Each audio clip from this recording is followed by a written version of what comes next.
And welcome to our June edition of Sports Highlights right here. Our program airs on Mondays, 7 a.m., 2 p.m., and 7 p.m., weekends at 9 a.m. on traditional TV, linear TV, Cox Cable 47, 517, NNPSTV.com, and of course, currently all over social media, YouTube, and several other outlets as well. For more, go to NNPSTV.com.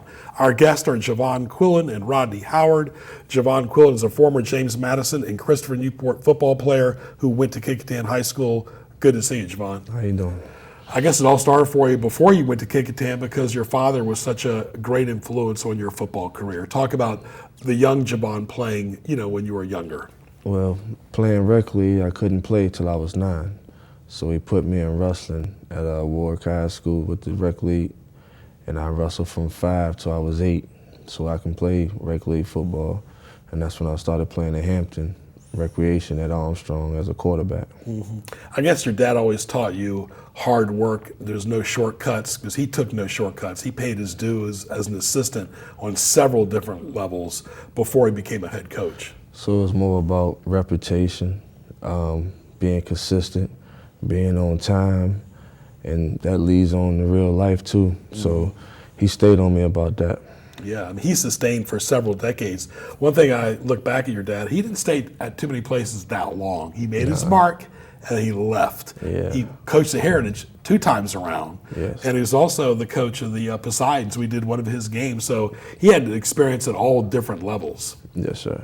Talk about that. Poseidons, he had to deal with grown men. Some of them guys came from big colleges. Some of them, they put them together. They won a championship. He was still disciplined on them, still about consistency, coming on time. It didn't matter who you was. If you didn't come on time, you didn't play. Mm-hmm. Let's talk about your experience at Kecoughtan. You played for Coach Newsom, and talk about back then there were rivalries against Bethel, against Phoebus, and always against Hampton. And you knew all those guys in the other teams very well. Well, playing against Hampton, those guys stayed a couple of streets down. Just how the zones was. Ronald Curry, Dwight Donnell Hollier, Bobby Blizzard.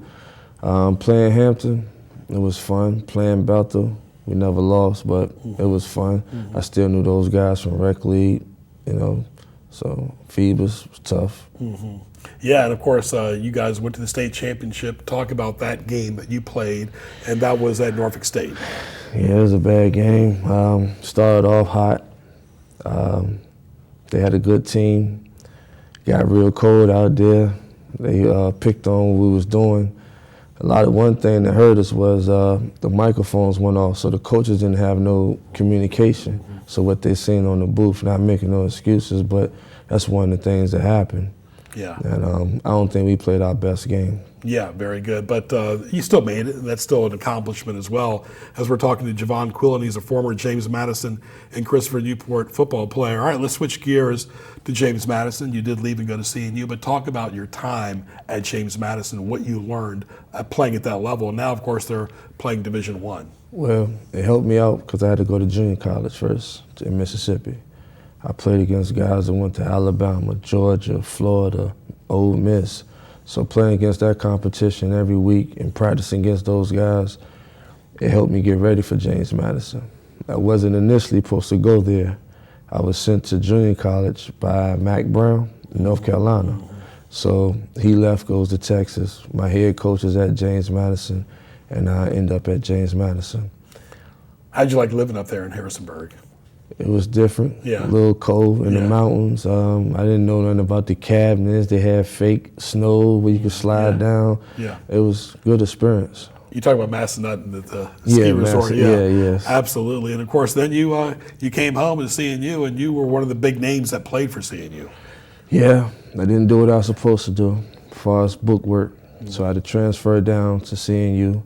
I played a semester there and started working out, trying to get to the NFL. It almost worked, made some bad decisions, and I had to play arena football. Well, how was that experience? Different, fast. Still had good guys there, so it was a good experience. Mm-hmm. Yeah, right now you see the XFL, the USFL. They call it like AAA or minor league football, but it gives kids an opportunity that don't always go to the NFL. It's tough to make the 53-man roster and the reserve squad. Yeah, see, when we came out, they had that 1 year of NFL Europe to help develop those type of guys. Now they're starting to make different leagues to help these guys to get back in the NFL or get a shot or get some film. Absolutely. Well, what advice would you give to somebody that wants to play football? There's so many passing camps now. There's so many drills. Back in the day, some guys, not as much as they do now, offense, defense. Ronald Curry went special teams too. Yeah. Do you think that's too much for a kid, JoVonn, to go all three ways? No. Okay. Because you never know what's going to happen when the college is looking at you. You might be a quarterback, but you end up playing safety, or you end up playing defensive back. I seen one guy go from a quarterback to a linebacker and did pretty good at Pitt. Yeah. Let's talk about some of your memorable games first at Kickingham, some of the games that stood out that you still think about today. Being the only person around here to beat Ronald Curry. That was a good game. Both teams was going at it. It poured down raining, then stopped raining, and we just got the best of them that game. Right. State championship, I just wish we would have won that one, because it would have been history that two teams in Hampton would have won a state championship, would have been Kickingham and Hampton. And it wasn't easy to make the postseason. We were talking about that as well, that, back then, one or two teams might have made it. Now, you see teams with losing records making the postseason, so it's a totally different ball game because there's so many different divisions. Yes, I remember Heritage, when my dad and Coach Newsom was there, they went 9-1. Hampton was 9-1, Phoebus was 9-1, and they didn't make the playoffs. Yeah. Yes, that should just tell you they definitely would have made it now. But there's so many different divisions, and 3 and 4 and 5 and 6 as we're talking to JoVonn Quillen on our June show. He is a former James Madison and CNU football player. All right, let's talk about your experience at junior college. What do you remember about that? Junior college, going out there, 103 degrees in Mississippi, competing with guys who's going to Georgia. I competed with guys who went to the NFL, Canada. I didn't know Mississippi had that much junior college football. They had 10 teams on one side, 10 teams on this side. So you had playoffs, you had national championships, and I think it made me a better man, better person, because I'm in Mississippi. I ain't close to home. No, there's no waking up on a Friday night and saying I want to go to Buxton Avenue or something, or Kickingham Road. I mean, you were nowhere near neither one of those places. Yeah, we we didn't have a car down there, so we had to catch a ride with somebody to Gulfport where the casino's at, or just go to a Walmart. Yeah. Well, talk about your head coach at James Madison. What did you learn from there the most? Mickey Matthew. He didn't play no games. Yeah. Mickey Matthew was a good guy. You're not going to shortcut nothing. Like all about discipline, being on time, and play hard. And then Matt Kelchner at CNU. Kelchner, good guy, man. He's a good guy. He had jokes, but he didn't play no games. He was a good coach. Glad he was able to be the first head coach at CNU. How much is the off-season conditioning and summer camps, how vital was that for you in high school and college? Totally different thing. When you come in January 1st, the first day of school, when the workouts start 5:30 in the morning. So you do that up until March. Mid-March, that's when you start spring ball. It's no breaks, no think you're gonna come home, have fun. It's all about business. It's not like you could eat a lot at that hour, but you needed some energy to perform at that hour, correct? But being in college, this is a little better now, but then they had food for you. You had little trays and stuff like that, so they got you your meal. And then say if I had to add on weight, I would have to come in that night, probably at 8 o'clock, probably eat 3-4 peanut butter jelly sandwiches in front of them with a protein shake. JoVonn Quillen played for Kickingham High School. He played in junior college. He played at James Madison. He played at CNU. We televised a lot of his dad's games at Heritage both times around. The second time your dad went to Heritage, the team was not as loaded. They had just lost Michael Johnson a few years prior, but he always got the most out of his talent. It's something about him. From back in the day, I talked to a lot of guys. It's like, man, your dad did this for me. He did that. It didn't matter where you was from. He loved those Newport News kids. He loved working with them. He loved building them up. Loved to see them go to college or do something productive. I'll say this, folks, too, and you look at the Woodside boys basketball team won the state championship. Of course, the Medgefield girls won it in 2022. His dad's team is one of the few in Newport News ever to do that. Deserves the credit. He paid his dues. I mean, talk about paying his dues. I mean, really paid his dues. And he was happy just to be out there. Yeah. Whether your dad was an assistant or a head coach, it didn't matter. He definitely led young men, but he was happy no matter what. Yeah, those guys looked up to him. Yeah. Even when he was at Warwick, when he had the track team, was KK Wooten. Yeah. That guy was one of the fastest guys in Virginia. Mm-hmm. Took him all around the world to race. Yeah. What I admired the most about your dad was what he went through. We don't need to talk about it on the air at home. And he still maintained a positive attitude. While you were a kid, it wasn't easy, because I remember you when you played in high school, that he always had a positive attitude. And I think that's helped you in your business today. Yeah, watching him be strong with my mom's situation, and that was a tough situation. So I seen him being strong, so I had to be strong too. Mm-hmm. My mom never seen me play a high school game, college game. My last game she seen me play was JV. I was in 8th grade. Right. But it's made you a strong person, and she'd be proud of you today, and that's all that matters. Yes. When his dad was Jeff Davis, my mom just started her teaching career there. She was there from 63 to 76. So I first heard of Javon Quillen from my mother. But anyway, what advice would you give to a kid that wants to play high school football this fall? First thing first is stay focused. Get your schoolwork. Football ain't gonna last forever. Get that degree, and be a leader. And always be disciplined, and always lead as an example. Yeah, because it's easy to put the schoolwork and say, I'll do it tomorrow. It catches up to you. It will. And, like Clark Kellogg said, time doesn't waste for nobody, so. I had to learn the hard way. Yeah. So when my son came up, I stayed on him. Mm-hmm. He got his grades. He got his SAT scores. Ended up going to Virginia Tech and graduating. Yeah, talk about your son's career at Hampton. The third person was at that time was throwing 1,000 and rushing for 1,000, 80-some touchdowns. I think he finished a couple of people behind Ronald Curry. Ended up going to Virginia Tech. Went from, like I said, going from quarterback to corner. Had to learn a new position, but he succeeded. But I think your son's a good example that he realized that football is not everything either. Yeah. Yeah, he has a lot of interests besides football. Well, he did turn down a few workouts and teams for NFL when my dad passed, but he got his degree, so I was proud of that. And now he's working with mental health people. That's all that matters. Very good. Javon Quillen, thank you. Former James Madison and CNU football player, played in junior college and played for Kecoughtan. And, of course, his father was the legendary John Quillen. All the best to you, my friend. Thank you so much. Very good. Stay tuned for our next guest, Rodney Howard, who played for the legendary Dennis Kozlowski, the former Bethel football coach. Stay tuned.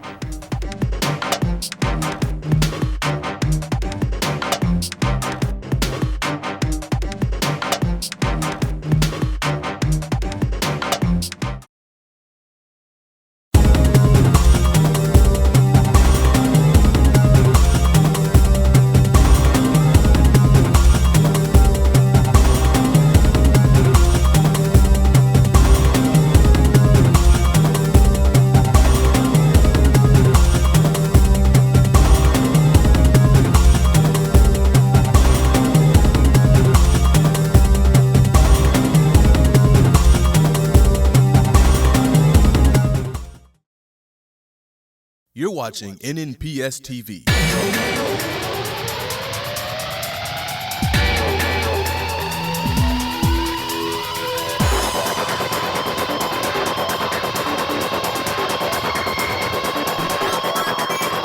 Catch sports highlights on Mondays at 7, 2, and 7, and on Saturdays and Sundays at 9 a.m.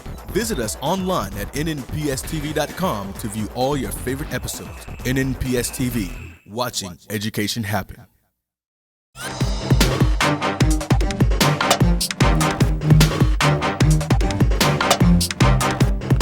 right, welcome to our June edition, graduation month here of Sports Highlights. Hope you enjoyed our first guest, JoVonn Quillen. Let's welcome now Rodney Howard, who went to Bethel High School and also went to Hampton University. Rodney, good to see you. Nice seeing you. I guess I've known Rodney's career because my mom taught at Bethel, but I would always go to his games. And let's talk about the Bethel legacy. Coach Kaz was an assistant under Bolin Shoop. Of course, you know the story very well. Became the head coach of Bethel in '74 and won the state championship his first in '74. Then he also won again in '76. What was that legacy like before you got there and knowing all those great players that played before you? Well, the legacy prior to me coming in was looking up to those players that came before me. You, of course, being 8, 9, 10, 11 years old when it happened, you heard these names or saw them on the bulletin board when I arrived at Bethel, but you just heard these names and the great things they've done winning the state championship. Right, absolutely. And of course, you had good assistants as well. And talk about Miss Kovash. She was a special woman that all the Bethel players loved her. Yes. She was the trainer, head trainer of the football team, also the girls' track coach. Mm-hmm. And she was a very, very special person for the Bethel community. Yes. Yeah, and Kaz, of course, did very well as a track coach too at Bethel. But just to let you know, of course, we've been televising the games forever since '91. In '74, Bethel won the state championship in Kaz's first year. '75, Hampton won. '76, Bethel won. Then '77, Hampton won. So every game was an event when you played. You didn't play varsity until your junior year, but just a few years prior, John Britt was the bridge that played with some other guys. Mm-hmm. He came out a year before you did, the late John Britt. But you had great players. I mean, you look at your junior and senior team.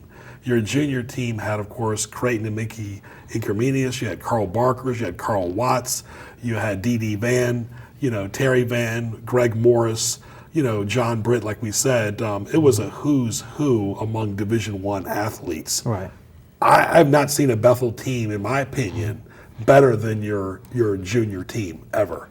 Yeah, that's correct. The issue, of course, when you meet with guys you played with, was depth. Pretty much everyone went both ways except myself and maybe Terry. Right. So you're looking at probably by the 5th or 6th game, you run out of gas, combined with other issues that may happen, just breaks of the game. But we always start the first half of the season hot, and things happen. Yeah. And Rodney is very modest, folks. Let me just tell you, when he was a running back, Kaz would always have the quarterback pitch it out to him. I mean, constantly an option, way before the run-pass option today. I mean, whether it was Terry Van or Greg Morris, they would line up behind center, and they would pitch it out to Rodney. Am I right or wrong, Rodney? You're spot on. Yeah, and sometimes you just told Kaz you were tired sometimes. Well, actually, yeah, I would be tired, but hey, if you're going to give me the rock, I'll take it. Yeah, exactly. And you took that legacy. Well, let's talk about some of those rivalries. Let's talk about your senior year. Mm-hmm. You guys played Hampton twice, but people still play a non-district game now. But can you imagine playing Hampton twice? You beat them the first time, of course, and then of course, they got you the second game. That was a good example how you peaked early. Right, and it was exactly. tough toward the end. Yeah. That Hampton game, we found out probably in summer practice that was going to be our homecoming game. Yeah. So everyone was amped that Hampton's going to be our homecoming game, and then we found out probably that Thursday that we was going to break out the all-white uniforms for the first time. Yeah. So that created a little extra motivation for that game, and we came out on top with that game. Now talk about that story too, because it's really interesting. Of course, Hampton's got great seafood. We all know that. But there would actually be times that they would either drop the crabs literally at your school, or would they drop them off at the Hampton? How did that story go? Talk about it. I've never seen it personally. I've heard about it because we at practice, so it happens overnight. But someone from Hampton would drop off a bucket or whatever of dead crabs at Bethel High School. Yeah. So that was the mystique of it. Right, and all it did was motivate Bethel even more. But there's something about tradition. I talked about this on LinkedIn as well, that when Bethel wore the green and gold, the white and gold, the white and white, that it was awe-inspiring. It was power, the uniforms, the consistency. You didn't see, back when we were growing up, kids wearing different shoes. Everybody wore the same shoes. How consistent was Kaz, and how has he helped you in life today? Well, back then, I believe I think Bethel wore black shoes until our senior year, I believe. We wore black our junior, and then we voted upon the white shoes. And I think from what I hear, I wore high tops, and they say that I was only playing the district and running back that wore high tops. So, Cos was a very motivational coach. He's that classic old school guy. We ran a wishbone. That was our offense back then, that dinosaur of offense. But Cos had some drills and motivational speeches that a lot of our guys still talk about to this day. Yeah, we'll talk about some of your players you played with, like Carl Watts, Carl Barkers, and Creighton Inconvenience. Yeah, Carl Watts, we pretty much talk 3 or 4 times a week. I don't talk to Inconvenience that often. From what I understand, he's coaching at Grafton now. He's bounced around throughout the league. Carl Barkers, actually, we were interviewed on YouTube with Rusty Bird a few months back. So I haven't spoken to him in a while prior to that. But how were they back then? Oh, Carl was probably one of the fastest guys on the team. I believe he went to Wake Forest. Carl Watts went to North Carolina with Creighton Inconvenience. Right. So yeah, with Watts, Inconvenience, D.D. Van, John Murphy at center, we had a monster offensive line. You can't forget good old Ray Ransom either. Ray right? Ransom, Yeah. that's right. Yeah, and you know what? It was always an event in playing against Hampton. But you look back a few years later, Iverson went to Bethel. Of course, Cos was proud of him as well. That was his 3rd state championship, and he didn't even play his senior year. That was his junior year. But you look at the talent y'all had, and I can say this in broadcasting, you guys had top 10 talent. I mean, top to bottom, you had more talent than that team did. The only difference was Iverson. I mean, nothing against Greg Morris or Terry Van. They were not Allen Iverson. That was the only difference. Correct? Yeah, you're exactly spot on. Yeah, because your players could play with anybody. Good example of that was Bethel before he got there, took on Moeller in Ohio and played that type of talent, just like Woodside played Gonzaga in basketball. And what Cos was trying to do was play elite level teams so it could prepare the younger kids when y'all played Phoebus and Kicatans of the world, right? Yes, I believe that game ended in a 10-6 or 6-0 game. So Bethel was right there with Cincinnati Moeller. Yeah. And those guys went on to play for Michigan, Ohio State, those big schools out there. Yeah. Talk about your experience at Hampton University. How was that? It was a good experience. I wanted to leave home, but it didn't happen. So I ended up at Hampton. I tell people the story that when I went to their spring practice after I signed there, I'm standing behind the running backs and I'm seeing this big guy standing behind the in the section waiting to get his run at running the plays. I'm thinking, why is this offensive guard standing with the running backs? Come to find out he's one of the running backs. Yeah. This guy was a transfer from Indiana, and I was like, I'm gonna have a hard time making it here. Right. So I ended up coming into camp in August, and number 6 on the depth chart, and by the first game, I was number 2. So just persevere, work hard, and do your thing. Yeah, that's true in the game of life too as well. But I mean, you were always honest and transparent. You liked running the ball, but you had a lot more interest besides football too. And how was the recovery period for you, first in high school after a game on Friday night? How were you feeling on Saturday, your body and mind, as far as resting? And how was it in college? What was the difference?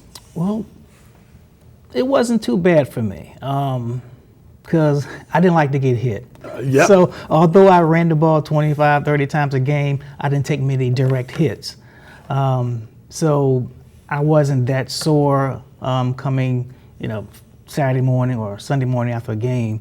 College is a little more different. Of course, the guys are bigger, but in college I didn't get as much run as I did in high school, so I didn't have that effect on my body as much compared to high school. Talk about the late John Britt. I mean, he played a couple of years prior before you got there, but you played with him in your junior year. I mean, he was a man among boys. I mean, like I said, he would motivate Cos during the games. He was an old school player. Yes. Talk about John. John Britt.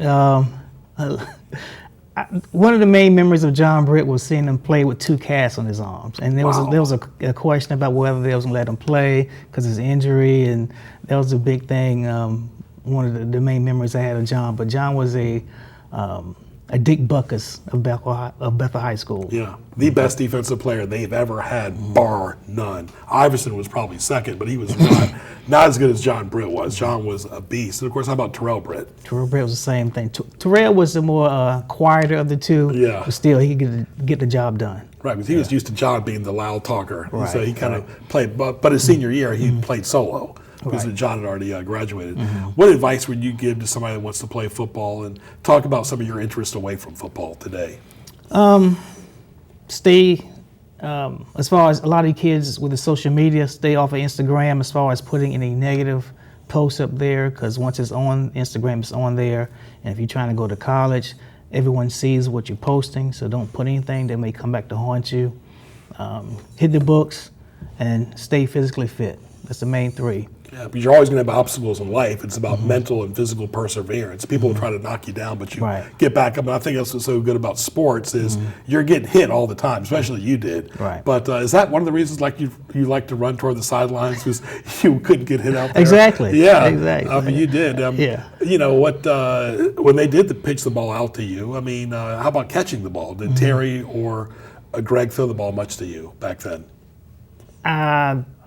Never caught a pass, other than when I was playing receiver prior to getting moved to running back. Unbelievable. That shows you how much the run was a big There deal. was run. First, Yeah. second, and third down, everyone knew I was getting the ball. Right. And you would always be like in the I formation I sometimes. formation. We had most I in the senior year, wishbone in the junior year. And sometimes Bethel would go with a fullback too. Very good. All right, that's Rodney Howard. Of course, Rodney played for Bethel High School and, of course, Hampton University. He stayed in Hampton, a true gentleman, soft-spoken, but he took a lot of hits, and he was the elite level player playing for the Bethel Bruins under Dennis Kozlowski. You're also an assistant with him. Talk about that. Yes. I coached under Dennis Kozlowski for 3 years. His last 3 years at Bethel with the JV and the varsity running back coach. That was a quite good experience. Trying to get more of these young guys into the Bethel tradition. It was fun, but it was hard work. Yeah, and of course, Cos. Many late nights. Yeah, he coached there for 25 years as a head coach. Also, he was the assistant coach under Bolin Shoop and also a track coach as well. And Rodney was a big part of that program in the 80s and the 90s as well. So I want to thank our guests for the June show, JoVonn Quillen and also Rodney Howard and our great cast and crew here on Sports Highlights for our June program. For Ray Price, I'm Drake Bigaveris. Enjoy the summer, and we'll talk to you soon.